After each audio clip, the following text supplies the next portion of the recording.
हरे कृष्ण। ओम नमो भगवते वासुदेवाय। ओम नमो भगवते वासुदेवाय। ओम नमो भगवते वासुदेवाय। नारायणं नमस्कृत्यं नरं चैव नरोत्तमं देवीं सरस्वतीं व्यासं ततो जयमुदीरयेत्। नष्टप्रायेषु भद्रेषु नित्यं भागवत सेवया भगवति युक्तं श्लोके भक्तिर्भवत नैष्टिकी। कृष्णाय वासुदेवाय देवकी नंदनाय च नन्दगोपकुमाराय गोविन्दाय नमो नमः।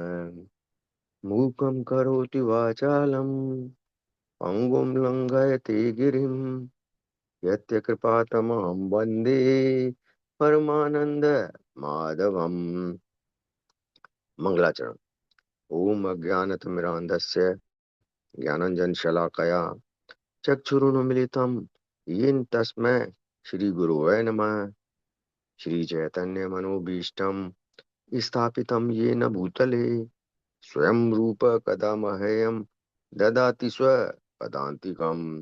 वन्देऽहं श्रीगुरो श्रीयुतपदकमलं श्रीगुरून् वैष्णवांश्च श्रीरूपं सागरजातं सहगण रघुनाथा निविन्तं तं सजीवं स्वाद्वैतं सावधूतं परिजनसहितं कृष्णचैतन्यदेवं श्री राधा कृष्ण पादान श्री सहगण ललिता श्री विशाखान्वितांश।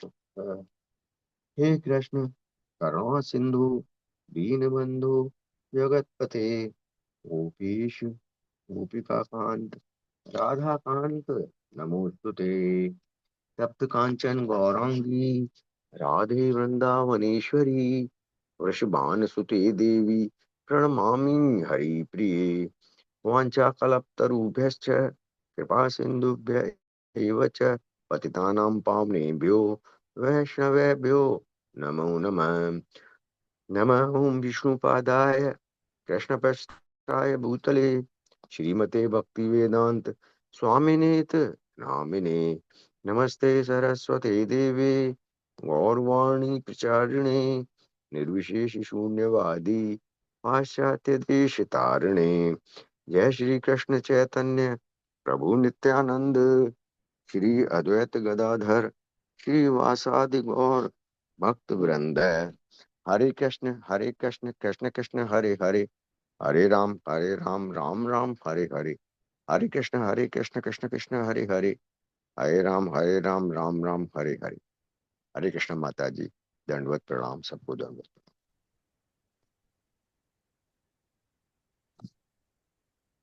हरे कृष्ण माता जी। हरे कृष्णा प्रभु जी। धन्यवाद आज का जप और प्रार्थना करने के लिए। मुझे हरे कृष्ण लगता है ना, माता जी।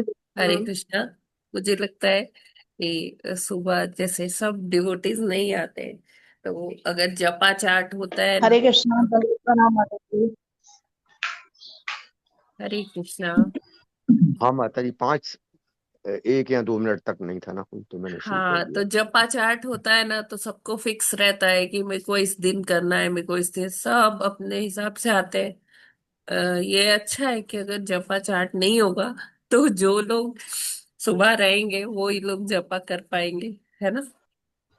हरे कृष्ण एक, माता जी, अच्छा एक है। इसका ये भी एक अच्छा, एक वो है कि हाँ माता जी, भगवान का नाम पूरा कंटिन्यूअस बन जाता है। जप अरे स्वयं आंटी। करने से लगातार मन लगा रहता है। और भगवान का विग्रह भी कल प्रभु जी ने बताया था, कल प्रभु जी ने बहुत अच्छा बताया कि पूरे जी। वैभव के साथ जो है विग्रह की सेवा कीजिए, विग्रह सामने हो। पूरा का पूरा ही बहुत अच्छा था। तो जब जप करते हैं तो ये सब स्वयं करते हैं तो सबका सब सामने होता है। तो हरे कृष्ण। हरे तो कृष्ण माता जी। हरे दंडवत कृष्ण। प्रणाम। नाम माता जी। तो मेरी रिक्वेस्ट है सभी डिवोटीज से कि हाँ, कभी हो सकता है कि नहीं सुबह जग सकते, नहीं कर सकते, लेकिन ट्राई करना चाहिए कि हम लोग जब सेशन को भी उतना ही इम्पोर्टेंस दे जितना हम भागवतम सेशन को देते हैं, है ना। और उसमें आए और जप करें। तो आप लोग क्या कहते हैं, जपा चाट होना चाहिए कि नहीं होना चाहिए? जपा चाट से कहीं हम पीछे तो नहीं हो रहे हैं? आप लोग बताइए। हरे कृष्णा माता जी, नहीं दंडवत माता जी होती, जब प्रणाम आप लोग माता पीछे जी। नहीं नहीं कर चाट रहे हैं, होती, पीछे साधना तो नहीं रहे। ना भी होगा तब भी चाट सब से कर यही रहे हैं। होता है कि जिस हाँ दिन नाम है वो लोग आते हैं, नहीं तो फिर पीछे हो जाते हैं। हाँ, इसलिए वही ऐसा वही कीजिए कि कह हाँ, वही कह ऐसा रही कीजिए कि हाँ, सब आदमी टाइम से ज्वाइन हो जाए। और जिनको नहीं, हाँ देखिए, कभी किसी के साथ हाँ कुछ प्रॉब्लम्स हाँ हो हाँ सकती है। वो उसकी बात मैं नहीं कर रही हूँ, जी लेकिन जी हमें मतलब हमेशा मतलब रेगुलर थोड़ा होना चाहिए। जपा के लिए भी हमें ना उत्सुक होना चाहिए कि हाँ बस सुबह हो गई है, कैसे मैं जपमाला मेरे हाथ में आए। तो ऐसा प्लीज आप लोग करिए, है ना। सेवा चार्ट से मुझे लगता है कि ऐसे सब आश्वस्त होके बैठ जाते हैं कि मेरा ये डेट को है, मेरा ये डेट को है, मैं तब आऊंगी। तो जी माता जी, हाँ। माता मुझे जी ऐसे ऐसे सब लग रहा लोग है। होते हैं बल्कि ना, हरे चार्ट कृष्ण में। माता जी। हाँ जी, यस माता जी, हाँ नीता। माता जी, लेकिन अगर सेवा चाट नहीं है तो हम जैसे लोग तो बिल्कुल ही वंचित रह जाते हैं। मैं रोज 5:30 बजे जरूर ज्वाइन कर लेती हूँ, 5:15 5:30 बजे। जैसे ही हाँ मंगला आरती खत्म होती है हम तुरंत ज्वाइन करते हैं। जी जी। लेकिन ये है कि मुझे तो पता ही नहीं लग पा रहा कि मेरी बारी कब आएगी। माता जी टाइम से हरे ज्वाइन हो कृष्णा जाइए, आपकी माता बारी आ जी, जाएगी। हरे कृष्णा। माता जी यही तो है, मैं देख रही हूँ, मैं तो टाइम से ज्वाइन करती हूँ, बस थोड़ा 10-15 मिनट लेट रहती हूँ। हाँ माता हाँ जी जो जो 5 मिनट 2 मिनट पहले आ जाए ना, जिसको करना हो तो कोई दिक्कत नहीं है। हाँ हाँ हाँ, और यस। माता जी जो प्रभुपाद जी ने जो सिद्धांत बताए हैं उसके हिसाब से तो जपा करने में लगता है कि भगवान ज्यादा सुन रहे हैं। ऐसा लगता है जैसे भागवतम और वो है ना। नहीं तो नहीं नहीं जो नहीं चार नहीं, नियम और जो है हमें तो ऐसे ऐसा मत लगता है। सोचिए। जो डिवोशनल प्रैक्टिस है वो सब एक जैसे है। हाँ, लेकिन जब जो है वो उसको हमें थोड़ा सुबह सुबह, वो भी जब ब्रह्म मुहूर्त में हम जब करते हैं ना, उसका एक अलग अ, वो रहता है ना। उसकी जो ग्रेविटी होती है ना, फिट वो होता है। बहुत होती है। तो हमें जब को कभी साइडलाइन नहीं करना चाहिए। चलो ठीक है, नहीं, मैं जानती हूँ आप सभी जब करते हैं, लेकिन जैसे संग में करेंगे तो उस वो और ज्यादा फ्रूटफुल होता है, हमें प्रेरणा मिलती है औरों को देख के कि हाँ सब जब कर रहे हैं। तो ये रिक्वेस्ट है मेरे कि आप लोग प्लीज जपा सेशन में भी आइए। माता जी हमें ना मंगला आरती अटेंड करनी होती है, तो मंगला माता आरती जी, अटेंड करते आपको करते मैं माता नहीं जी। कह रही हूँ, हाँ आपको माता बिल्कुल भी जी। नहीं कह रही हूँ। आप इसे अपने ऊपर मत लीजिए, यू नो। माता जी ऑलरेडी सेवा में है, तो हाँ, माता जी आप को हम ऑलरेडी लोग है कि सेवा हाँ, में जी हैं, जी और जी। आप डायरेक्टली भगवान की सेवा जैसे कर रही हैं, आप करिए, आपके लिए है ही नहीं माता जी। हरे ठीक है, कृष्ण माता जी, दंडवत प्रणाम। आप आ गए माता जी। हरे जी कृष्णा। माता जी। हरे हरि कृष्ण बोल, माता हरि जी, हाँ बोल। जी जी आगे। पर ठीक जो है। अपना भारत है, अपना भारतीय मैं कहीं हरि जाके बोल। चैन नहीं आती है। जी जी जी, बिल्कुल। हरे कृष्णा माता जी, हरे कृष्णा। हरे कृष्णा माता जी, दंडवत प्रणाम माता सभी जी मैं को। कुछ बोलूं क्या?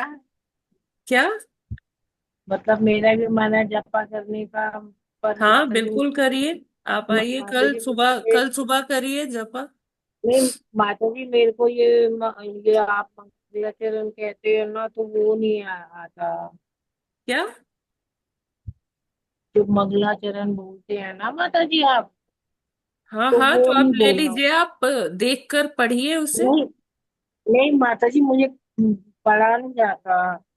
अच्छा, तो हाँ, ठीक है, जैसे आप मैं जब है ना। कर लीजिए, कोई और पढ़ लेगा, लेकिन आप रोज उसे पढ़ेंगे ना, आपको याद हो जाएगा, आपको पढ़ने की जरूरत ही नहीं होगी। लेकिन उसमें ये है कि माता रोज जी पढ़ना होगा। मैं ये जो आईडी कोर्स है ना ये कर रही हूँ, आज मेरा भी पेपर है, 2-3 तो हो चुके हैं। और मैंने भी कह दिया कि मुझे लिखना नहीं आता, तो उन्होंने कहा आप है ना मूल जबानी दे देना। अब मैं क्वेश्चन बोलूंगा तो आप आंसर दे देना। हाँ हाँ ऐसे हाँ। क्या है? तो जी मेरा जी। चल रहा है, आज शायद आखिरी है मेरे ख्याल में। अच्छा अच्छा, बहुत अच्छी बात है माता जी, आप दीजिए। मैं आपसे कुछ पूछना चाह रही हूँ कि इसके विषय में मेरे को कुछ नॉलेज दोगे क्या बाद में? कि मतलब मेरे को क्या क्या, मतलब वो पूछे तो कैसे क्या क्या क्या बताना चाहिए। माता जी, ये ना बहुत लंबा कोर्स है, थोड़ी देर में नहीं कर सकते। आपने हाँ, क्लासेस दो अटेंड घंटे की का है, होगी दो ना? घंटे का बोलते हैं। हाँ, आपने क्लासेस अटेंड की होगी ना? हाँ माता जी। हाँ, तो बस वही जो बुकलेट मिली है वही पढ़िए। अच्छा अच्छा। हाँ, ठीक है। हाँ और माता जी। जो आपने आपकी सुना है कृपा से आप मेरे वो, को आशीर्वाद हाँ, दे देना माता जी, मेरा बस क्लियर हो जाएगा। जी जी जी बिल्कुल। अब ठीक मेरा है, भी आज तो ठीक मैं है माता आते हूँ। जी, अब समय हो रहा है, आज बहुत कुछ करना है तो अभी ठीक है हम ठीक है। मुझे फिर बता देना माता जी, है अलग से मैं फोन कर लूँ आपको। कर लीजिए माता जी, लेकिन ये फोन पे आईडीसी कोर्स नहीं हो सकता माता जी, बहुत विस्तृत है ना? आपने क्लासेस की होगी, आप बस वो ध्यान कीजिए और जो बुकलेट मिली है उसमें से मेन और मेन पॉइंट्स पढ़िए, ठीक है? ठीक है माता जी, हरे हाँ, कृष्णा। हाँ, बाकी आप फोन कर लीजिएगा, कोई ऐसी बात नहीं ठीक है। ठीक है हरे।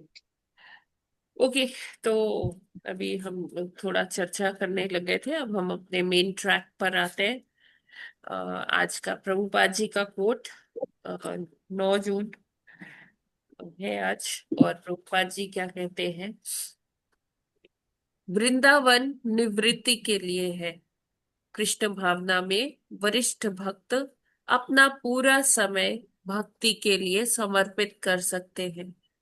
ऐसे लोगों को वृंदावन में रहना चाहिए, न कि स्त्रियों और बच्चों को। यह तथ्य है कि पवित्र धाम सन्यासियों और ब्रह्मचारियों के लिए है। यदि आवश्यकता हो तो व्यवस्थापन सन्यासियों और ब्रह्मचारियों द्वारा होना चाहिए, न कि गृहस्थों द्वारा। गोपाल कृष्ण को पत्र, 9 जून 1976। तो ये पत्र प्रभुपाद जी ने परम पूज्य गोपाल कृष्ण गोस्वामी महाराज जी को लिखा, है ना? और वृंदावन में कैसे सब कार्य हो रहा था, व्यवस्थापन का कार्य हो रहा था। तो प्रभु ये एक्चुअली महाराज जी ने बताया था लेटर के जरिए प्रभुपाद जी को कि जो वहां पर एक बिल्डिंग थी, तो उसमें डिवोटीज रहते थे, और प्रभुपाद जी ने वो बिल्डिंग अलॉट किया था कि कोई गेस्ट आएंगे ना तो वो वहां रहेंगे। और क्योंकि वो डिवोटीज रहते थे वहां पर, तो वो लोग मतलब उनकी फैमिली और सब, तो इसलिए कई बारी जो गेस्ट आते थे ना तो उनको बोल दिया जाता था कि खाली नहीं है रूम, तो इसलिए आपको नहीं मिल पाएगा। तो प्रभुपाद जी ने कहा कि जो गृहस्थास है, जो वो वहां रह रहे हैं, तो वो बिल्डिंग को खाली कराया जाए, वो केवल और केवल गेस्ट्स के लिए है। तो उसी में ये बात प्रभुपाद जी उल्लेख करते हैं कि वृंदावन निवृत्ति के लिए है। निवृत्ति के लिए मतलब कि अपनी जो सारी प्रवृत्ति है उसको त्यागने के लिए है। निवृत्त होना, निवृत्त होना मतलब कि वैसे अगर भौतिक टर्म्स में अगर देखें तो सेवा निवृत्ति, जैसे रिटायरमेंट, है ना? यहाँ निवृत्ति से मतलब है कि त्याग। वृंदावन त्याग के लिए है, और वो त्याग वो ही कर सकते हैं जो कृष्ण भावनामृत में वरिष्ठ भक्त है ना? और वो जो जो कि ये पूरा जैसे सन्यासी होते हैं या ब्रह्मचारी होते हैं, तो वो पूरा फुल टाइम भक्ति में आते हैं, अपना पूरा समय भक्ति के लिए ही समर्पित करते हैं। तो प्रभुपाद जी यहाँ यही उल्लेखित कर रहे हैं कि ऐसे भक्तों के लिए वृंदावन है, और जो सन्यासी है, ब्रह्मचारी है, उनको वहां रहना चाहिए। स्त्री और बच्चों के साथ जो गृहस्थ है वो मतलब वैसे तो रह सकते हैं, लेकिन जो मेन मेन जो जैसे वो बिल्डिंग की बात हो रही थी कि वो गेस्ट के लिए थी, जो बाहर से सन्यासी आते हैं या ब्रह्मचारी आते हैं किसी काम से, वृंदावन में दर्शन करने आते हैं, तो वो उनके लिए है। तो वहां अगर गृहस्थ लोग रहेंगे, वो तो गृहस्थ लोग तो जो जीविका अपनी अर्निंग कर रहे हैं, है ना। तो वो लोग अपना जो है घर कहीं और ले सकते हैं, और और वहां वो बिल्डिंग को खाली कर सकते हैं सन्यासियों और ब्रह्मचारियों के लिए। कहते हैं कि और अगर व्यवस्थापन की जो जिम्मेदारी है, जो उत्तरदायित्व है, वो भी जो है गृहस्थों के द्वारा ना किया जाए, वो किसके द्वारा किया जाए? सन्यासियों और ब्रह्मचारियों के द्वारा ही किया जाना चाहिए। तो यहाँ पर प्रभुपाद जी, मतलब इसमें एक्सेप्शंस है, प्रभुपाद जी ने खुद भी एक उसमें कहा है। हमें समझना चाहिए कि किस संदर्भ में प्रभुपाद जी कह रहे हैं कि इस तरह से कि ये ब्रह्मचारियों और सन्यासियों को करना चाहिए। अब कोई गृहस्थ, जैसे प्रभुपाद जी कहते हैं कि कोई गृहस्थ जो पूरी तरह से कृष्ण भावनामृत का पालन कर रहा है, और अपना जीवन मतलब एक युक्त वैराग्य का पालन कर रहा है, अपना सन्यासियों की तरह ही वो अपने जी रहे हैं। तो ऐसे बहुत से भक्त हैं जो व्यवस्थापन कार्य देख रहे हैं, खुद प्रभुपाद जी ने ही उनको नियुक्त किया। ठीक है, लेकिन एक विशेष किस्म की परिस्थिति में प्रभुपाद जी ने ये वक्तव्य दिया है ना। तो समझ हमें जो भी प्रभुपाद जी के कोट है ना, तो हमें उनको समझना चाहिए कि प्रभुपाद जी ने किस कॉन्टेक्स्ट में कहा है ये। ठीक है ना। क्योंकि कई बार लोग ना प्रभुपाद जी के जो ये कोट्स है, वन लाइनर्स होते हैं या मैक्सिमम एक पैराग्राफ का होता है, तो बस ऐसा ले लेते, प्रभुपाद जी ने ये कहा है, लेकिन उसके आगे पीछे क्या है, कैसे किस संदर्भ में उन्होंने कहा है, ये नहीं देखते हैं। बोलते हैं एक एक कोर्ट में तो प्रभुपाद जी ऐसा कह रहे हैं और दूसरे कोर्ट में जस्ट उसका उल्टा कह रहे हैं। हाँ, तो कुछ ऐसी कंडीशन है, कुछ ऐसी स्थिति है जिसमें प्रभुपाद जी ऐसा बोले हैं। हमें उसे पूरी तरह से समझ के फिर उसे अप्लाई करना चाहिए, ना कि एकदम बस जिसको कहते हैं ना कि हाँ बस हमने एक चीज देख लिया, उसका आगे पीछे नहीं देखा, और बस क्या नहीं, प्रभुपाद जी ने ये बोला है, प्रभुपाद जी ने ये बोला है। हमें प्रभुपाद जी के संदर्भ को भी समझना चाहिए कि प्रभुपाद जी ने किस संदर्भ में बोला है। ठीक है, क्लियर है क्या ये? हरे कृष्णा। जी माता जी, अरे जी अरे माता जी। कहते माता जी, जी। निवृत्ति के लिए वैसे सन्यासियों और ब्रह्मचारियों के लिए तो आसान है। वृंदावन धाम पवित्र भी है, सबके लिए ही पवित्र है, सबको ही जाना चाहिए। लेकिन प्रैक्टिकली माता जी जो गृहस्थ आश्रम में होते हैं ना, उनके लिए अब आजकल के जमाने में थोड़ा सा ये टफ है कि उन बिल्डिंग्स में जाके रहें और ब्रह्मचर्य और उसका उस हिसाब से गृहस्थ लोग भक्ति पूजा तो कर लेते हैं और प्रभुपाद जी के बचाए हुए सिद्धांतों पे चलते हैं। और आजकल प्रभुपाद जी ने इतने अच्छे शास्त्र लिखे हैं, तो घर को ही मंदिर बना के शास्त्रों का अध्ययन कर लेते हैं, हरि नाम जप लेते हैं, जो कि जैसा कि आपने कई बार बताया 700 800 1000 साल 1000 साल पहले कर लो तो नहीं इतना अवेलेबल था। तो आजकल तो अब घर ही मंदिर है। और ये ऑनलाइन जो चल पड़ा है, इससे जो बड़ी बड़ी शिक्षाएं नहीं मिल पाती थी, लोग घर बैठे हुए ले लेते हैं। तो अब प्रैक्टिकली फिर ग्रस्त लोगों के लिए मुझे लगता है कि क्या इतना एसेंशियल रह गया है? क्या पवित्र तो देखिए है धाम देखिए जाना। देखिए प्रभु जी, आप चाहे कुछ भी कर लीजिए, लेकिन मंदिर तो जाना ही चाहिए। प्रभुपाद जी ने ही ये बोला है कि हाँ अगर माता जी। कोई डेली बेसिस पर जो गृहस्थास है, डेली बेसिस पर अगर मंदिर नहीं आते हैं कोई बात नहीं, लेकिन संडे को तो वो आ सकते हैं, है ना। संडेज को तो उनका पूरा मंदिर में हाँ माता जी, मंदिर तो जाना चाहिए, लेकिन नियमित जाना रहना चाहिए। जैसे धाम में तो मुश्किल भी हो सकता है। रहने वाले रहते भी हैं, और बहुत सारे लोग इसलिए भी रहते हैं कि अरे बीमार हैं वहाँ, जो है बीमारी तो ठीक हो ही नहीं रही, वहां जाएंगे तो भगवत धाम प्राप्त करेंगे, अगली बार तो आएगा नहीं, और बड़े दुख हैं। चलो, और बहुत सारे के आजकल तो जमाना भी चेंज हो गया है। जैसे फॉरेन में था, बेटे छोड़ ही देते हैं, बेटे बहुत सारे जो हैं कि अरे जाने दो ना, हमारा क्या मतलब है। तो लोग धाम में जाके भी सेटल होते हैं, आजकल वो भी सेटल होते हैं जो ज्यादा पैसे वाले हैं, इधर उधर डरते हैं कि अकेले रह गए बुढ़ापे में। तो प्रैक्टिकल लाइफ में जो नॉर्मल पर्सन्स हैं वो धामों में कम जा पाते हैं, क्योंकि माता जी, आपने कहा है कि भक्ति के पॉइंट ऑफ व्यू से देखो, और वैसे देखा जाए तो धामों के अंदर भी उतने ही टेढ़े लोग हैं जितना कि बिना धाम वाली जगहों पे हैं, उससे ज्यादा मिलते हैं। मैं तो मथुरा रह आया 9 साल तक, नहीं नहीं, मैंने वो देखा इस प्रभु जी चीज को। हमारी वो भौतिक दृष्टि होती है कि जिसमें हमें ऐसा दिखता है। हमें अपनी उसमें ये वहां दोष दर्शन नहीं करना चाहिए धाम में, कि हाँ वहाँ टेढ़े लोग हैं या कैसे लोग हैं। है ना, जो वो टेढ़े हैं लेकिन वो भगवान कहते हैं वो मेरे हैं। ठीक है ना। अच्छा माता जी, हरे कृष्ण, यस। श्रद्धा रखेंगे तो सब अच्छा तो लगेगा। हाँ, तो सब में हमें श्रद्धा कभी रखो भी भगवान के दोष नाम के आगे। दोष दर्शन नहीं करना चाहिए। जैसे कई हाँ बार माता जी, मंदिर हाँ में माता जाते जी, हैं हाँ, और वहां के पुजारी या पंडा लोग क्या करते हैं कि उनसे हाँ माता जी, जबरदस्ती लक्ष्मी लेते हैं। तो मन में एक भाव आता है, यार ये कैसे भक्त है।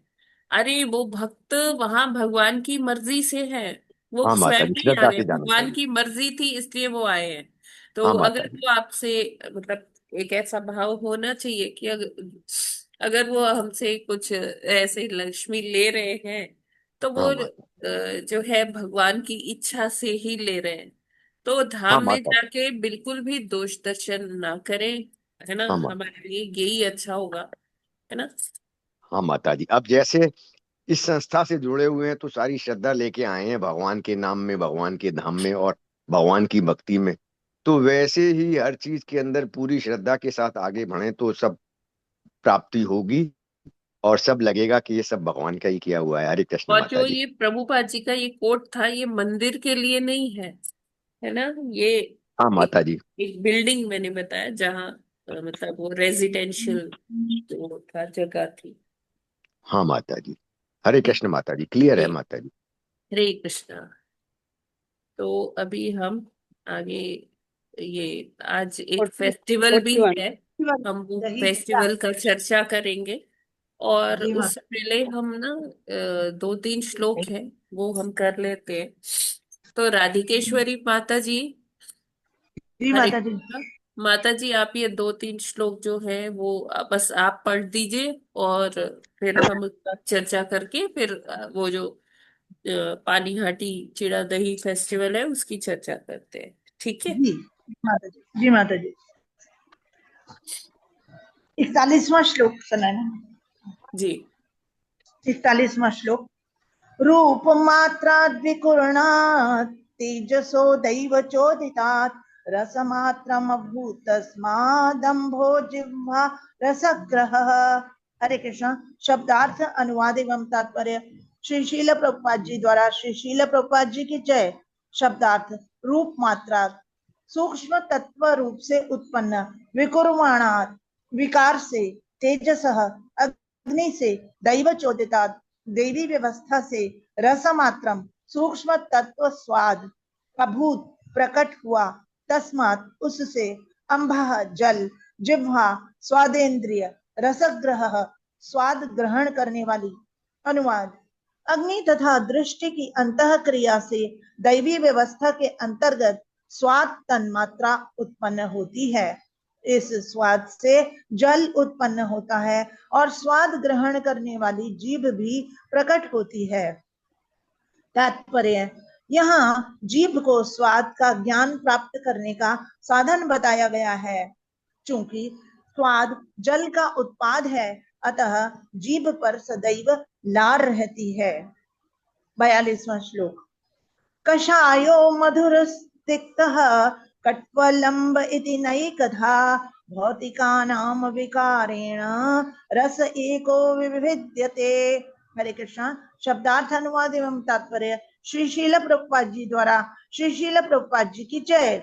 शब्दार्थ कषाय कशैला, मधुर मीठा, तिक्त तीखा, कटु कड़वा, अम्ल खट्टा, इति इस प्रकार, न एकधा अनेक प्रकार का भौतिका नाम अन्य वस्तुओं के विकारेण विकार से रसः सूक्ष्म तत्व स्वाद एक मूलतः एक विभिद्यते विभाजित होता है। अनुवाद: यद्यपि मूल रूप से स्वाद एक ही है, किंतु अन्य पदार्थों के संसर्ग से यह कषैला, मधुर, तीखा, कड़वा, खट्टा तथा नमकीन कई प्रकार का हो जाता है। 43वां श्लोक। क्लेदनं पिंडनं तृप्तिः प्राणनाप्ययनोदनं तापापनोदो भूयत्स्वम् अंभसो वृत्तयस्त्विमाः। हरे कृष्ण। शब्दार्थ, अनुवाद एवं तात्पर्य श्री शील प्रभुपाद जी द्वारा। श्री शील प्रभुपाद जी की जय। क्लेदनम गीला करना, पिंडनम पिंड बना देना, थक्के जमा देना, तृप्ति ही तृप्त करना, प्राणन जीवित रखना, आप्यायन तरोताजा रखना, उंदनम मुलायम बनाना, ताप ऊष्मा या गर्मी, अपनोदह भगाना, भूयत स्वम प्रचुरता से, अंभसह जल के, वृत्तयः विशिष्ट कार्य। तो वास्तव में इमाहा ये। अनुवाद: जल की विशेषताएं उसके द्वारा अन्य पदार्थों को गीला करने, विभिन्न मिश्रणों के पिंड बनाने, तृप्ति लाने, जीवन का पालन करने, वस्तुओं को मुलायम बनाने, गर्मी भगाने, जलागारों की निरंतर पूर्ति करते रहने तथा प्यास बुझाकर तरोताजा बनाने में है। तात्पर्य: जल पीकर क्षुधा मिटाई जा सकती है। कदाचित यह देखा जाता है कि यदि कोई व्यक्ति उपवास व्रत रखता है और बीच बीच में उसे थोड़ा जल दे दिया जाता है, तो उपवास के कारण उत्पन्न क्षीणता तत्काल कम हो जाती है। वेदों में यह भी कहा गया है, आपो मह्यः प्राणः, जीवन जल पर निर्भर है। जल से किसी भी वस्तु को गीला या नम किया जा सकता है। आटे में जल मिलाने से लोई बन जाती है।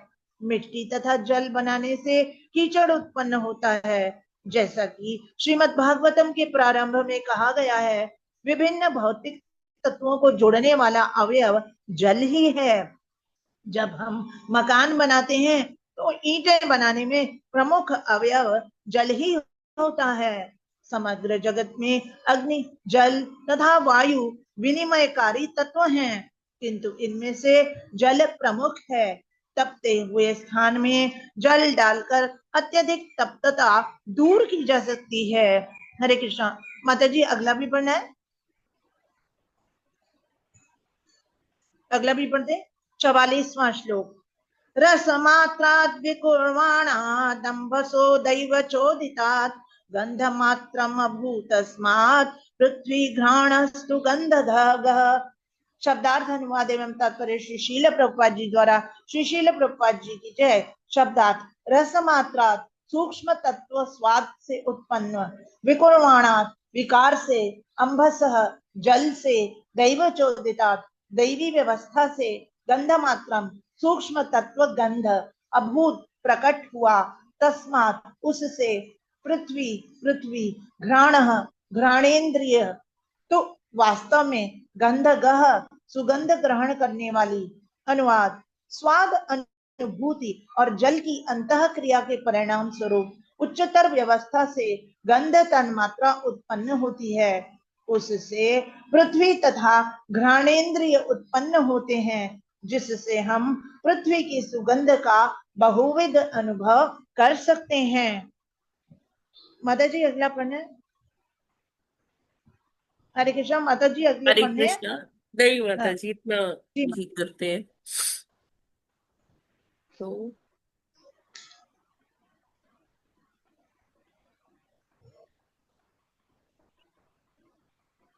अब हम अपने उसी फिगर पर आ जाते हैं, जहाँ हमने देखा कि ध्वनि, स्पर्श और रूप हमने डिस्कस किया था कि जो देखते हैं हम, जो हमें नजर आता है, जो चीजें दृष्टिगोचर होती है, वो हमारी उसकी इंद्री क्या है? आंख। आंख ये सब देखती है। और इसका सूक्ष्म तत्व क्या है? रूप है। यानी कि तन्मात्रा क्या है, रूप है। और स्थूल तत्व क्या है, वो है अग्नि। अब जब अग्नि, ये अग्नि में ये सारे समाहित है, ध्वनि भी है, स्पर्श भी है, रूप भी है। जी।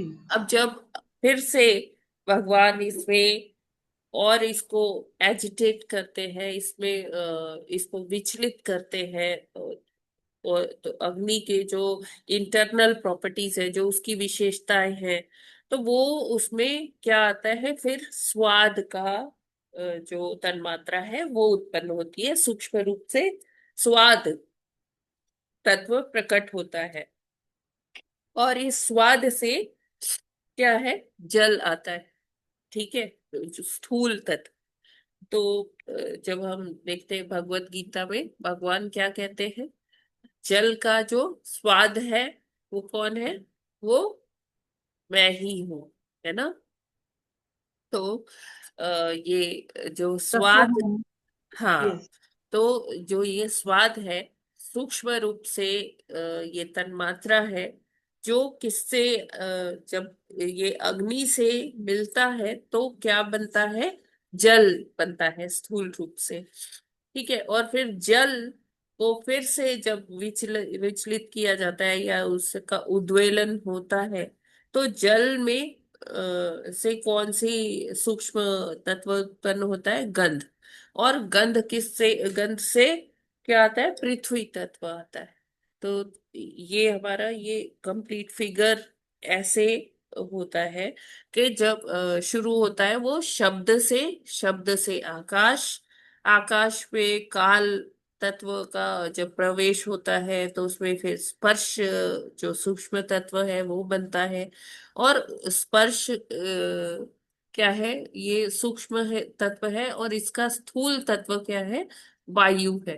तो इस तरह से हम देखते हैं पंच सूक्ष्म तत्व और पंच महाभूत का कैसे उत्पत्ति होता है। ठीक है, तो यहाँ पर जो हमने अभी श्लोक पढ़ा, तो उसमें भगवान यही कपिल देव जी क्या बता रहे हैं कि जल तत्व कितना इम्पोर्टेंट है हमारे लिए, है ना। आप देखिए कि हमारी जो बॉडी में जो फंक्शंस है, जो हमारे शरीर में सारे जो कार्य है, वो जल के बिना नहीं हो सकते, है ना। और मूल रूप से स्वाद एक ही है, किंतु अन्य पदार्थों के संसर्ग से यह कसैला, मधुर, तीखा, कड़वा, खट्टा, है ना, नमकीन इस प्रकार का हो जाता है। तो मेनली स्वाद किसका है, जल का ही है। लेकिन जल जब और तत्वों के साथ मिलता है, जैसे हम बहुत सारे खाद्य पदार्थ देखते हैं, खट्टे हैं, मीठे हैं, तो उसमें जब विकार आता है तो और पदार्थों से जल का संसर्ग होता है। देखिए इरिगेशन में तब क्या दिया जाता है, पानी तो दिया जाता है फसलों को, पौधों को, है ना, पेड़ों को। तो उसमें जो मेन मीडियम है वो जल ही है, जल तत्व ही है। लेकिन और चीजों के और पदार्थों के संसर्ग से ये अलग अलग किस्म के स्वाद उत्पन्न होते हैं। तो उसके जो पूरक जो वो है, इंद्रिय है, वो क्या है, जिह्वा है। और जिह्वा में भगवान ने हमारी जिह्वा कैसे संरचना की है, उसमें बहुत सारे टेस्ट बड्स हैं। तो हमें अलग अलग ये प्रकार के टेस्ट्स आते हैं, है ना, खट्टा, मीठा, नमकीन, कड़वा, तीखा। तो इसलिए हम ले पाते हैं। जो जैसे और जो पशु हैं जो इतने विकसित नहीं है, तो उनकी जिह्वा सारे टेस्ट नहीं ले पाती है। वो चीजें पा तो लेते हैं, खा लेते हैं, लेकिन उनको वो टेस्ट नहीं आता है। लेकिन हमारी जो जिह्वा है उसकी संरचना बहुत अच्छी है, हमारे पास बहुत सारे टेस्ट बड्स हैं। तो इसलिए हम उन टेस्ट बड्स के अकॉर्डिंग कई सारे स्वादों को पहचान लेते हैं कि हाँ ये मीठा है, मधुर है ना, ये इसमें तीखापन है, इसमें खट्टापन है। इस तरह से हमारी जिह्वा जो है वो काफी विकसित है। और फिर जल का जैसे आटा गूंदने के लिए जल का इस्तेमाल हो सकता है। ईंटें बनाने के लिए भी जल का इस्तेमाल होता है। और आप देखिए इतनी बड़ी बड़ी बिल्डिंग्स बनती है, उसमें जल का इस्तेमाल होता है। तो हर चीज में कहीं भी आपको कोई वो नमी की जरूरत है तो वहां पर ये जल का इस्तेमाल होता है। हम अपना जीवन सोच भी नहीं सकते हैं जल के बिना, है ना। एक दिन आप इमेजिन करिए, एक दिन घर में पानी ना आए तो कैसी हालत हो जाती है ना। तो यहाँ पर वही जल की विशेषता बताई जा रही है कि जो जल तत्व है, वैसे तो वायु भी उसी तरह से, अगर वायु न मिले तो हम सांस नहीं ले सकते। तो ये सारे जो पंच महाभूत है, ये सभी इनकी अपनी अपनी विशेषता है। लेकिन क्या है कि ये जल हो गया, ऑक्सीजन हो गया, ये लाइफ लाइन है, इसके बिना हम सोच भी नहीं सकते। ठीक है।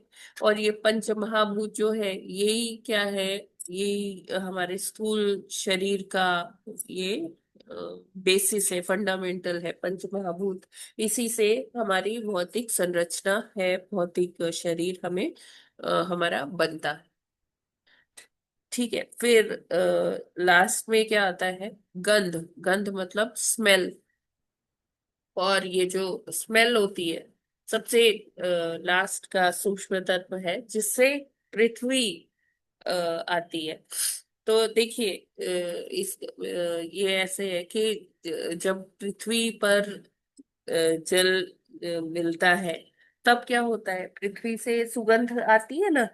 जब पहली बारिश होती है, काफी गर्मी के बाद जब पहली बारिश होती है, तो वो मिट्टी की जो महक होती है वो जनरली सबको बहुत पसंद होती है।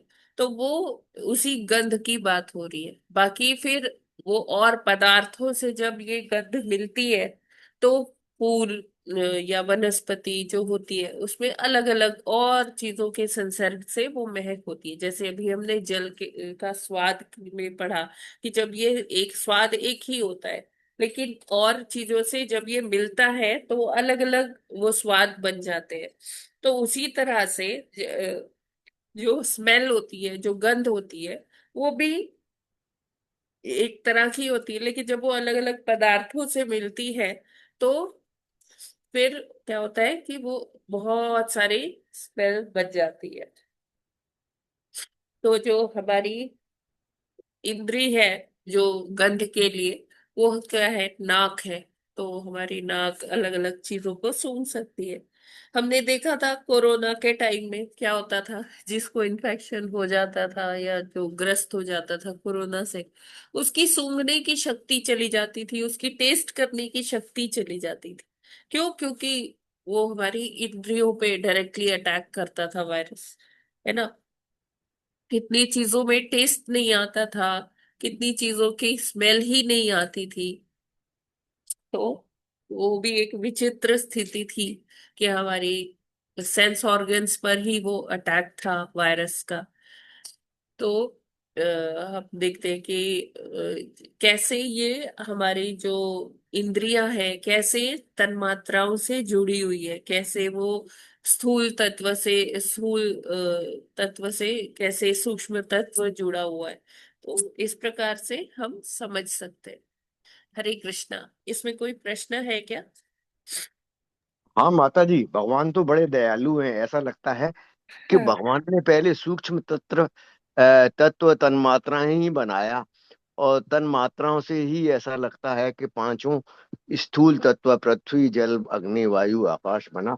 लेकिन ऐसा भी लगता है कि सिर्फ भगवान ने मनुष्य को ही ऐसा इस धराधाम पे इतना सेंसिटिव बनाया कि सब सूक्ष्म तत्वों को वो एंजॉय करके सारे जो उसके स्थूल तत्व हैं उसमें लगता है कि और जो एनिमल्स हैं वो इतने एडवांस नहीं बनाए भगवान ने, नहीं जो नहीं कि नहीं नहीं सारे नहीं, सूक्ष्म। प्रभु जी, हरे कृष्णा। हाँ अब माता जी। देखिए कुछ चीजें ऐसी होती है, जैसे जो ये एनिमल्स ही देख पाते हैं, सुन पाते हैं। अब जैसे हम अल्ट्रासोनिक जो सिग्नल्स है वो हम नहीं सुन सकते, लेकिन कुछ पक्षी उनको सुन सकते हैं, है ना। कहते हैं ना, पशु पक्षियों में एक वो सेंस दे देते हैं भगवान जी, वो बोल नहीं पाते हाँ लेकिन उनके माता जी, अंदर। चमगादड़ भी। तो भगवान ने सबको जैसा चाहिए सबको वैसा दिया है। लेकिन हम ये माता नहीं जी कह पांचों सकते। नहीं दिए हैं भगवान ने सबको। पांचों हाँ इतने विकसित, पांचों सूक्ष्म तत्व और उनके भौतिक तत्वों से रिलेटेड नहीं दिए हैं हाँ, एनिमल्स को और बर्ड्स को, लेकिन मनुष्य के अंदर पांचों दिए हैं, ऐसा लगता है। हरे कृष्ण, एडवांस दिए हैं पांचों। जिसको जैसा चाहिए प्रभु जी, भगवान अच्छा ने बात। वैसा बैलेंस करके दिया है। ठीक है ना। हाँ माता जी, बहुत हमें गूढ़ है ये उसमें नहीं विद्या। सोचना चाहिए कि भगवान ने शायद थोड़ा गलती कर दिया, है ना। हाँ, लेकिन मनुष्य का जो मनुष्य रूपी जो यंत्र है ना, वो बहुत ही विकसित है। हाँ, ये भगवान की मेहरबानी है कि इस विकसित वाले तंत्र में हम लोग आए हैं और आध्यात्मिक यस। ज्ञान प्राप्त कर रहे हैं। हरे कृष्ण जी। माता जी, और ऐसी संस्था मिल गई है जो सब तरह का ऐसा ज्ञान दे रही है जो कि असीमित है, और जो कि जो है आध्यात्मिक प्राप्ति वाला है। हरे कृष्ण माता जी। हरे कृष्ण माता जी। जी। जी माता जी। लेकिन पांचों तत्व सब तो सभी जीव आत्मा में है ना। एक मिनट, एक।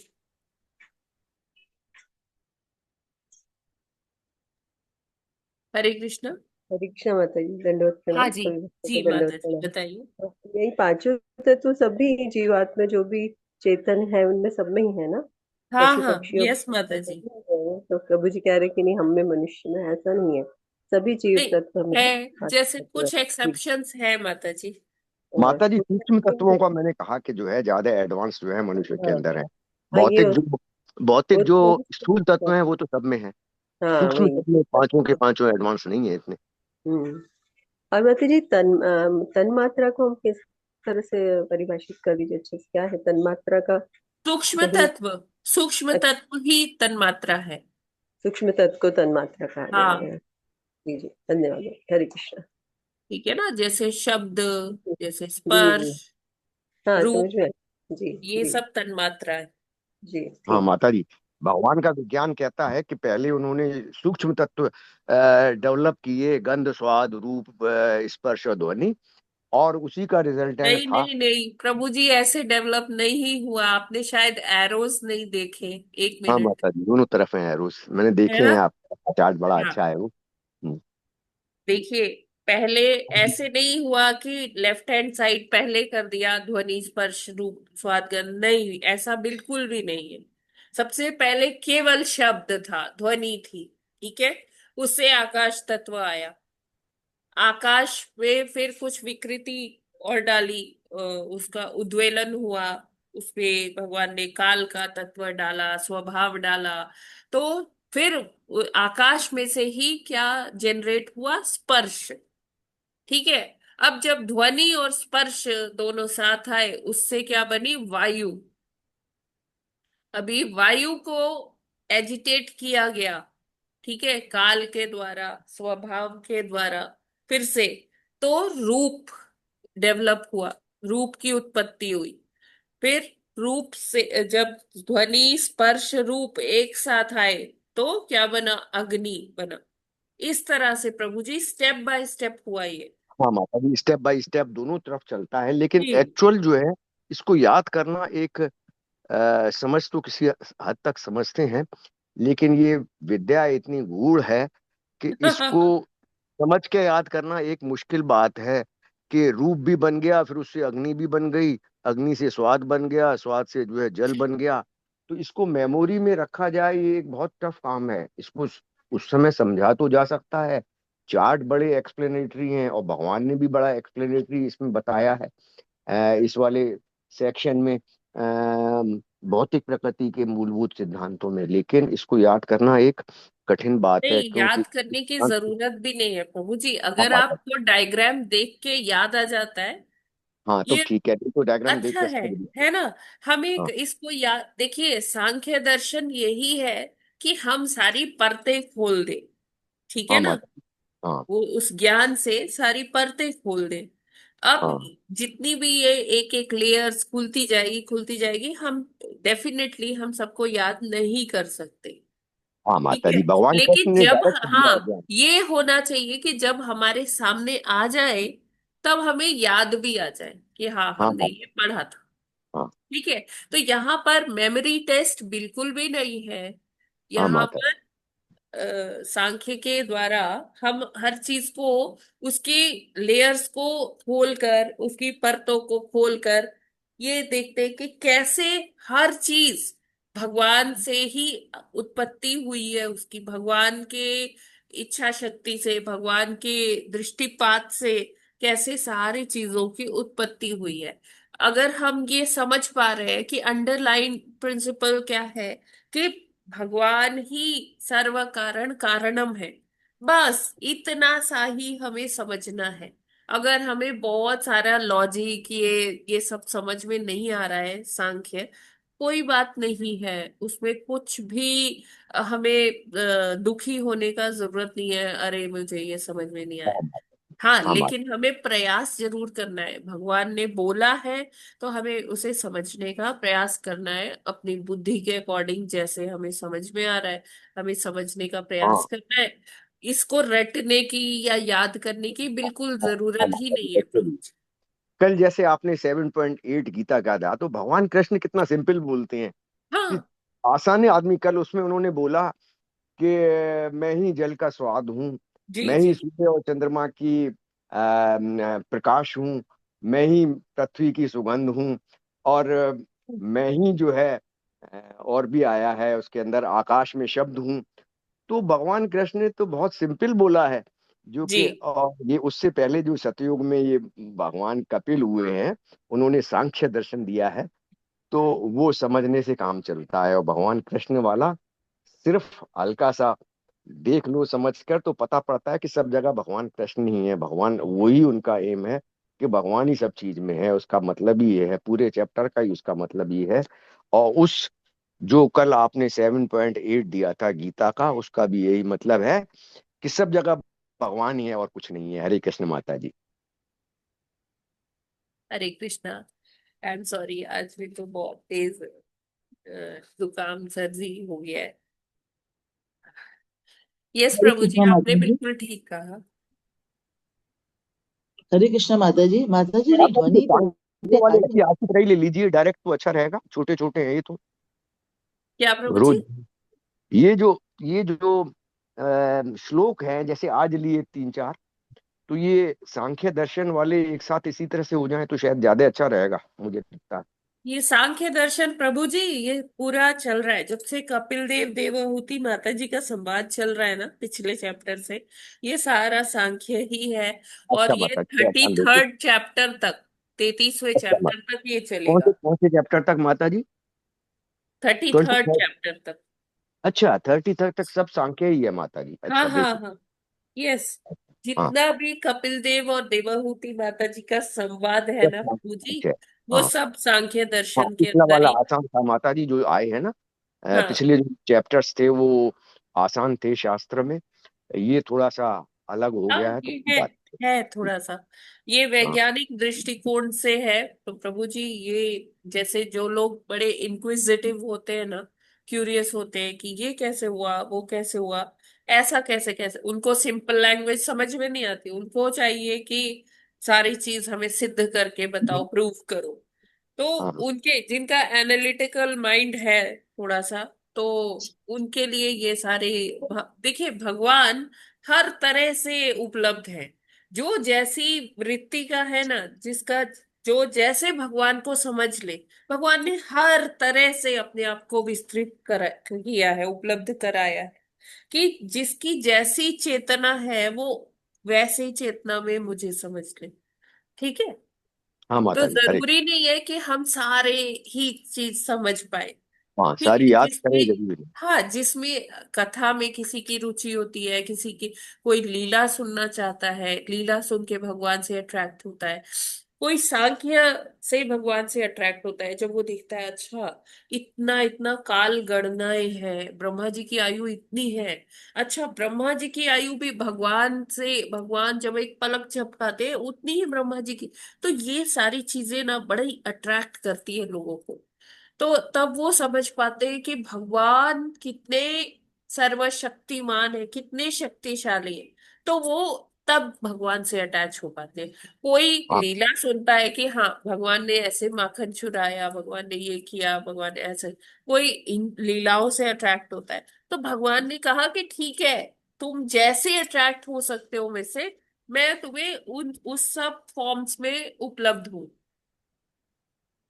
हाँ ठीक माता है। जी, तभी तभी कहा गया है कि सबकी उम्र जो है जीवों की 100 साल है, और वो 100 साल ब्रह्मा की करोड़ों साल हैं, मनुष्य के 100 हैं, और कीट पतंगों के वो 4 दिन भी हैं, कहलाते 100 दिन है। तो यही भगवान की जो है जी जी। लीला है और ज्ञान है जो कि शास्त्रों में है। हरे कृष्ण माता जी। ठीक है। हरे कृष्णा। तो अभी हम आगे, वैसे टाइम तो बस होने ही वाला है, लेकिन हम थोड़ा सा आज एक्सटेंड कर लेते हैं। आज एक बहुत इम्पोर्टेंट फेस्टिवल है, पानीहाटी चिड़ा दही महोत्सव। तो ये पानीहाटी नाम की एक जगह है वेस्ट बंगाल में, पश्चिम बंगाल में। और पानीहाटी एक कह लीजिए लीला स्थली भी है नित्यानंद प्रभु की। और यहाँ पर क्या हुआ था, दही चूरा, चूरा सभी जानते हैं ना, फ्लैट एंड राइस। तो दही और चूरा की रेसिपीज बनाई गई और भक्तों में बांटी गई। तो उसी पर हम थोड़ा सा चर्चा करने का प्रयास करते हैं इस लीला का। बहुत सुंदर लीला हुई थी ये।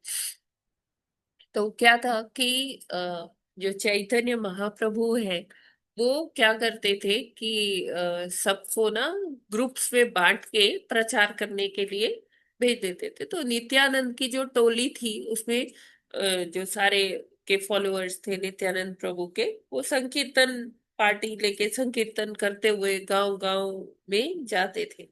तो एक बार उनकी संकीर्तन की टोली कहाँ पहुंची, पानीहाटी पहुंची। तो वहां पर सब भक्त लोग, आप जैसा इसमें देख रहे हैं कि असंख्य भक्त हैं, जहां तक दृष्टि जा रही है सब बैठे हुए हैं एक पेड़ के नीचे।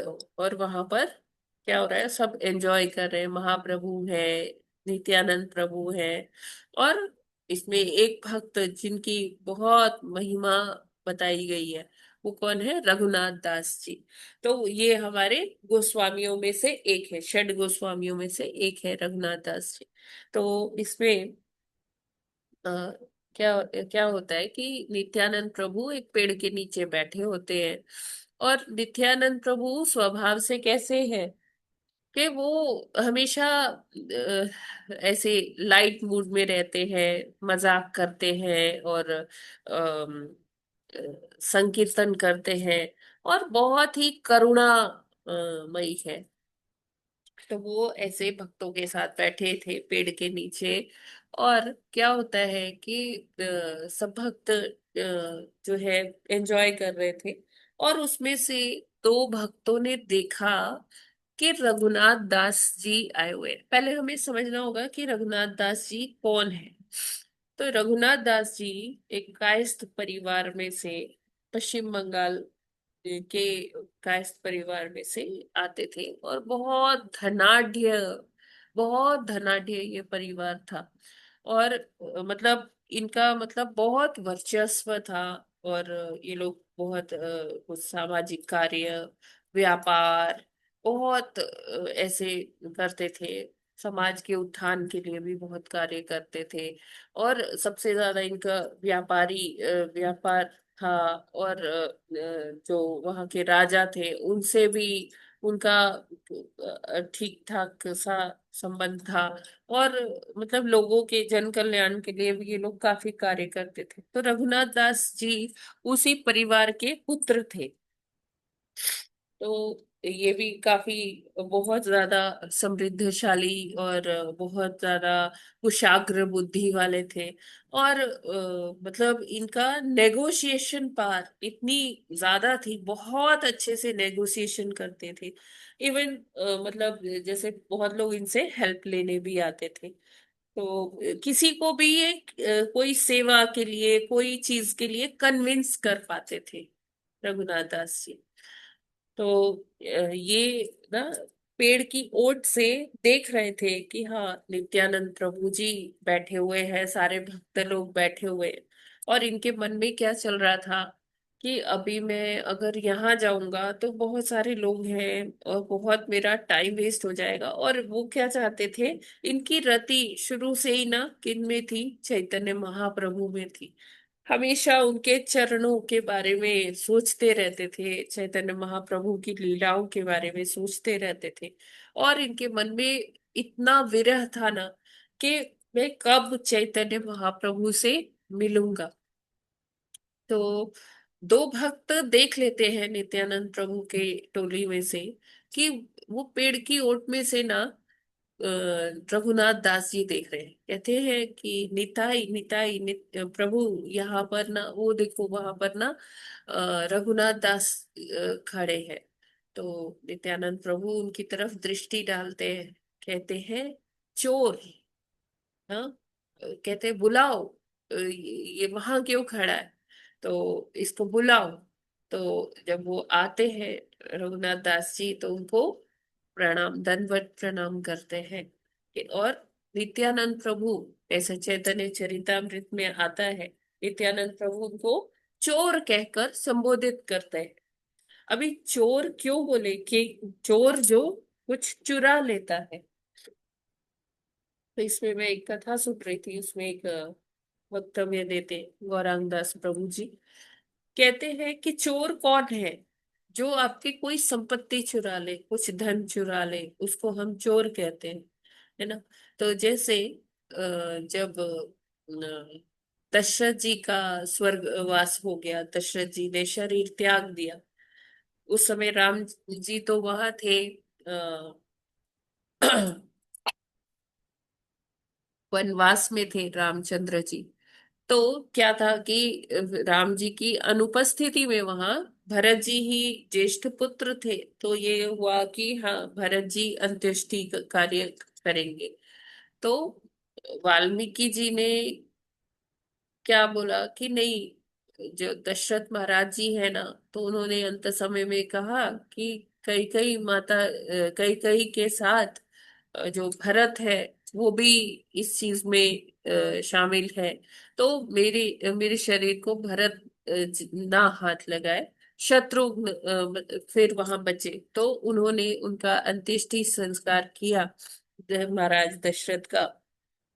फिर अगले दिन जब राज्यसभा हुई, तो वहां पर वशिष्ठ ऋषि ने क्या बोला, मुनि ने क्या बोला कि आइए भरत महाराज, आप सिंहासन पर विराजमान हुइए।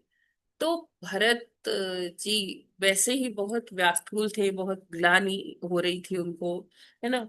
तो उन्होंने कहा कि ऐसे मुझे संबोधित मत करो चोर। तो वशिष्ठ मुनि कहते हैं अरे मैं तो गुरु हूं, और ये इन्होंने मेरे को ऐसे अभद्रता से ऐसा क्यों बोला चोर, और भरत से तो ऐसी अपेक्षा ही नहीं, ये तो साक्षात धर्म है। तो कहते हैं आपने मुझे ऐसे क्यों बोला। तो बोलते हैं कि अगर आप मेरी संपत्ति चुराओगे तो आप चोर हुए कि नहीं। बोले हाँ, संपत्ति जो भी किसी की चुराता है तो वो तो उसे चोर की ही संज्ञा दी जाती है। तो बोले भरत जी कि श्री रामचंद्र की सेवा मेरी संपत्ति है, और इस संपत्ति को आप चुराने वाले कोई भी नहीं।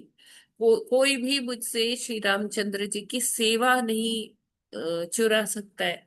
तो इस सिंहासन पर बैठना मतलब कि मेरी ये श्री राम जी की चरणों की सेवा मुझसे आप छीन रहे हो, तो इसलिए मैंने आपको चोर बोला। तो उसी तरह से यहाँ पर जब ऐसे आता है तो नित्यानंद प्रभु क्या कहते हैं, चोर। नित्यानंद प्रभु सब जान लेते हैं कि रघुनाथ दास जी क्या सोच रहे हैं कि मैं डायरेक्टली कहाँ चला जाऊं, चैतन्य महाप्रभु के पास चला जाऊं, यहाँ मेरा समय थोड़ा व्यर्थ होगा। क्योंकि उनको किसी का डिसरिस्पेक्ट करने का मन नहीं था कि वो किसी का सम्मान ना करे, लेकिन उनका ये था कि मैं कैसे जल्दी से जल्दी कहाँ जाऊं, चैतन्य महाप्रभु से मिलने जाऊं।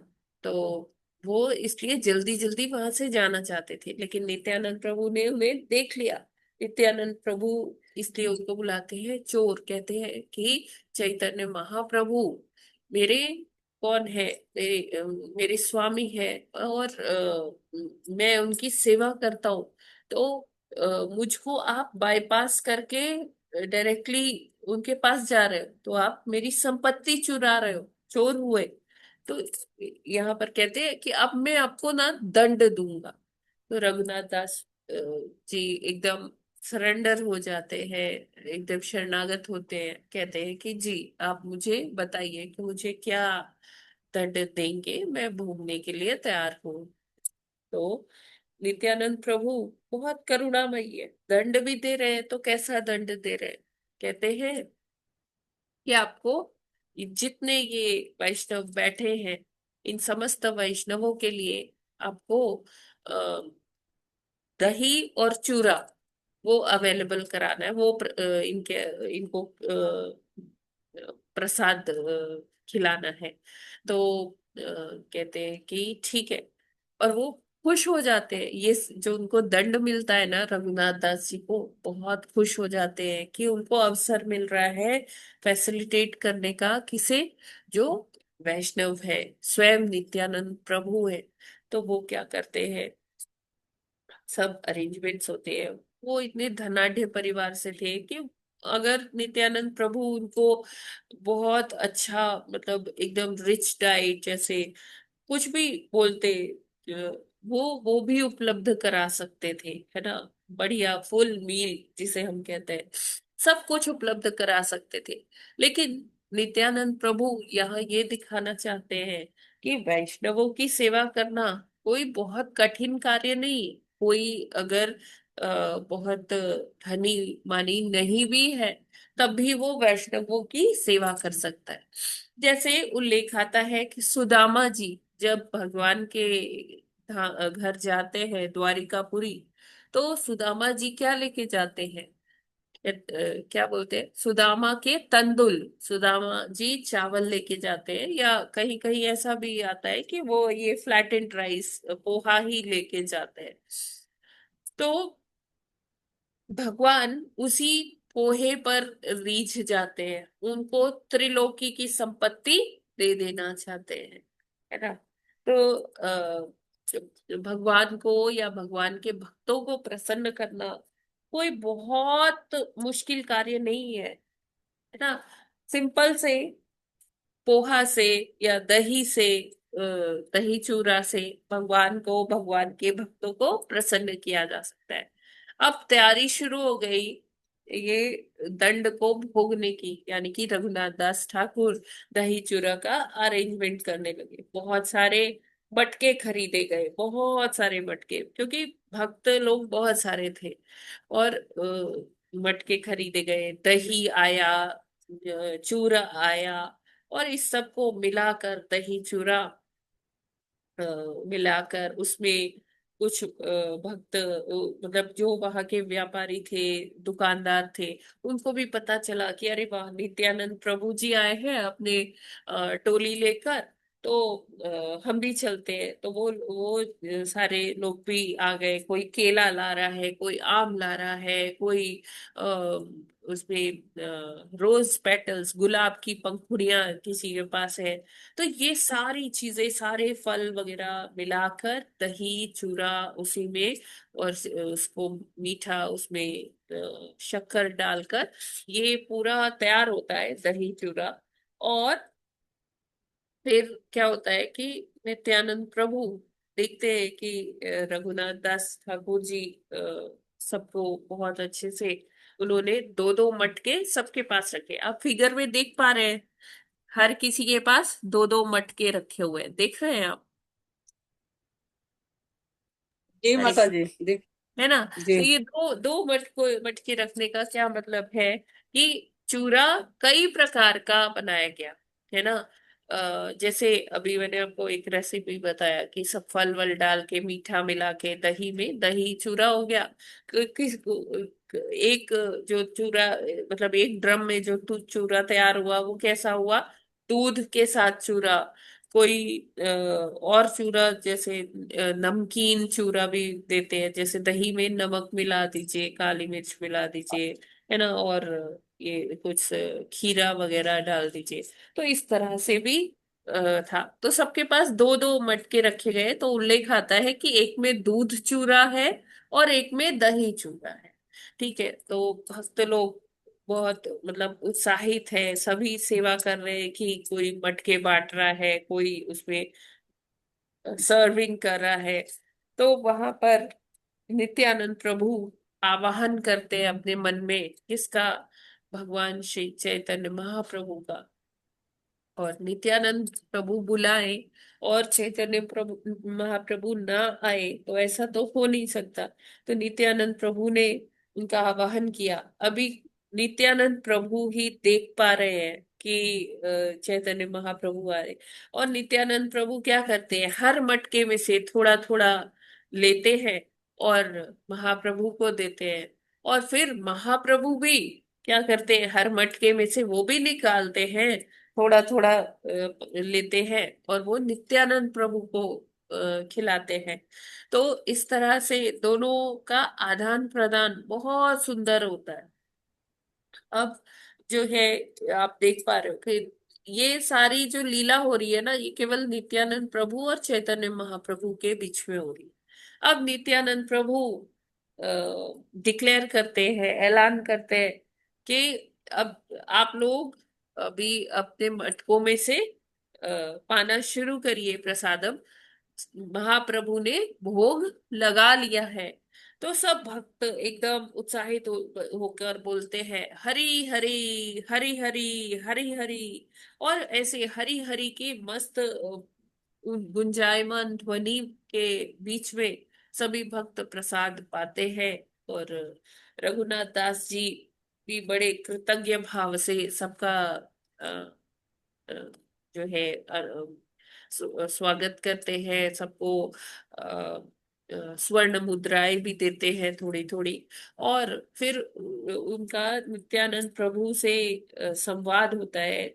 और नित्यानंद प्रभु उनको कहते हैं कि आइए देखिए, या चैतन्य महाप्रभु यही है ना। तो यहाँ इस लीला से ये समझाते हैं नित्यानंद प्रभु कि बिना गुरु की कृपा के, बिना गुरु के मार्गदर्शन के आपको भगवान नहीं मिल सकते। तो नित्यानंद प्रभु कौन है, ये भगवान के प्रतिनिधि है, गुरु है, आदि गुरु है ना। और इनकी कृपा के बिना ही रघुनाथ दास जी कहाँ जाना चाहते थे, भगवान के पास जाना चाहते थे, चैतन्य महाप्रभु के पास जाना चाहते थे। लेकिन वो उनको बाईपास करके जा रहे थे नित्यानंद प्रभु को। तो यहाँ इस लीला से उन्होंने ये समझाया कि गुरु कृपा और वैष्णवों की कृपा जब तक नहीं होगी तब तक भगवान को नहीं पाया जा सकता। तो अब यहाँ जो है रघुनाथ दास जी एक तरह से गिड़गिड़ाते हैं नित्यानंद प्रभु से कि हे नित्यानंद प्रभु, आप मुझे आशीर्वाद दीजिए कि मैं चैतन्य महाप्रभु के चरणों में सेवा कर सकूं जाके। तो नित्यानंद प्रभु उनसे कहते हैं कि हाँ, आप जो है एक योग्य है, सुपात्र है, आपको भगवान चैतन्य महाप्रभु जरूर मिलेंगे।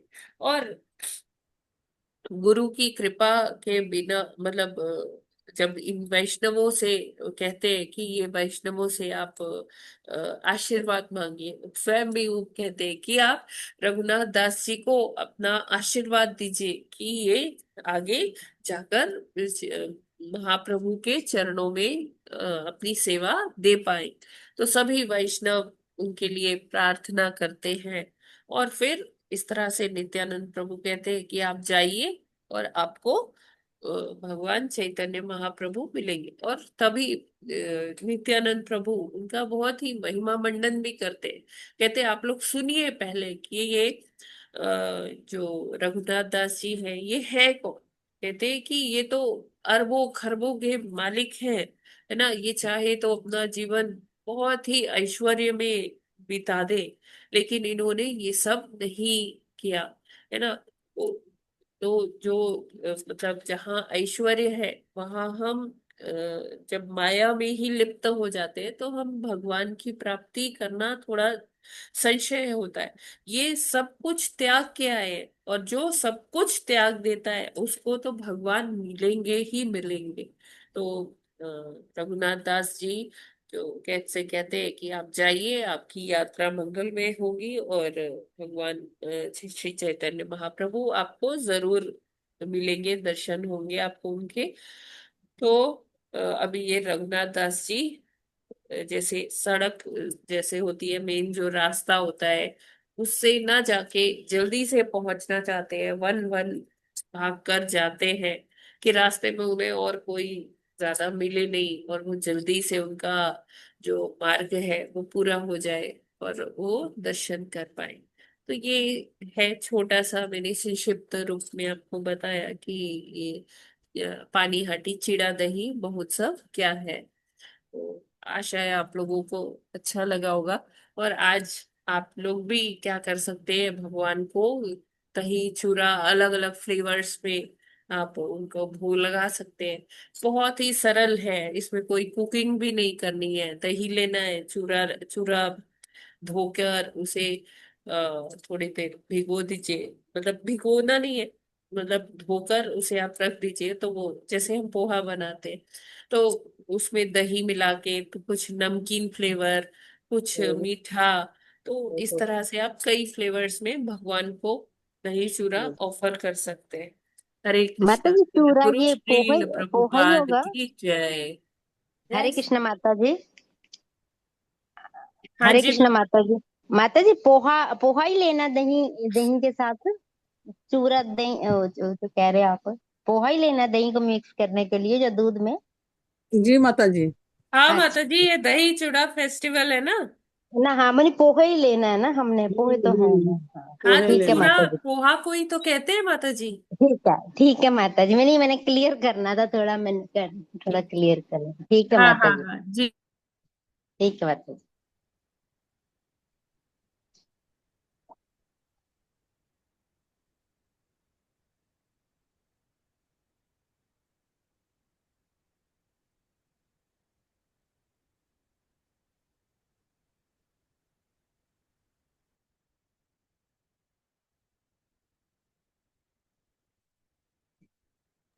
हरे कृष्णा। यस। हरे कृष्णा माता जी। प्रभु जी। जी हरे माता जी। हरे कृष्ण माता जी। जी माता जी, हरे कृष्णा। हाँ, हरे कृष्ण माता जी। यही सीख मिलती है कि बिना गुरु के भगवत प्राप्ति नहीं है। तो गुरु का भी साथ रखना है, भक्तों का भी साथ रखना है। जो वैष्णव हैं, यही जीवन की नैया को पार लगाएंगे। तो जब इनकी कृपा होगी, वैष्णव कृपा होगी, तभी जो है सब मिलेगा। इससे ये मालूम हुआ। और दही चूड़ा के फेस्टिवल में जो रखा गया था, वैसा जो लोग कर पाते होंगे जरूर करेंगे, जिससे कि भगवान प्रसन्न होंगे। हरे कृष्ण माता जी। जी। यस, और कोई माता जी आप कुछ कह रहे थे।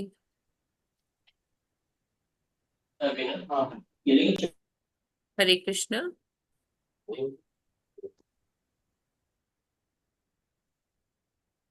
ठीक है, तो फिर हम लोग यहीं पर विराम करते हैं।